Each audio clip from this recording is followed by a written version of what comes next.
दोस्तों आज का मुख्य पॉइंट है शांति दूत की पुकार साइको खुलासा एक कविता के माध्यम से।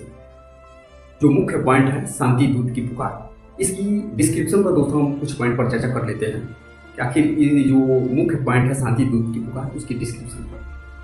जब भगवान कृष्ण 5 पांडवों की तरफ से शांति दूत बनकर कौरवों की सभा में जाते हैं और कहते हैं कि ये मेरा अंतिम प्रयास है कि कौरव और पांडवों में जो मतभेद की भावना है उसको दोस्तों जड़ से खत्म कर दिया जाए, लेकिन उनकी कृष्ण की भावना को दुर्योधन उस समय सभी बातों को नकार देता है।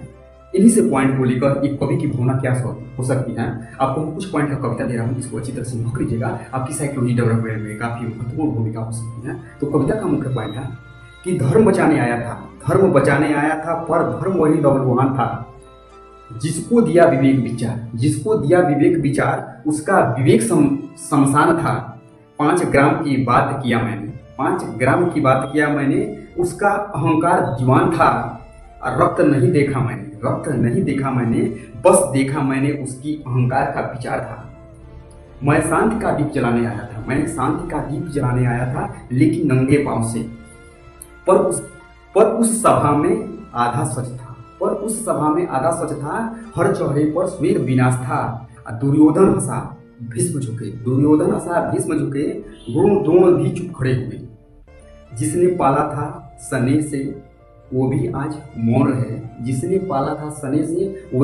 मौन रहे। दुर्योधन चाहे तो रुके रण पर हृदय में घाव हजार थे। सुन ले बीके कौरवों की ये मौन सभा मेरे आंसू की दरबार थी। दोस्तों एक कविता का हमारा मुख्य पॉइंट था। दोस्तों इस क्रांतिमान शिक्षा अभियान का हिस्सा और साथी बनी फिर से एक नया साइकोलॉजी डेवलपमेंट और एक नया सेटअप के साथ फिर से हाजिर होंगे। तब तक के लिए नमस्कार।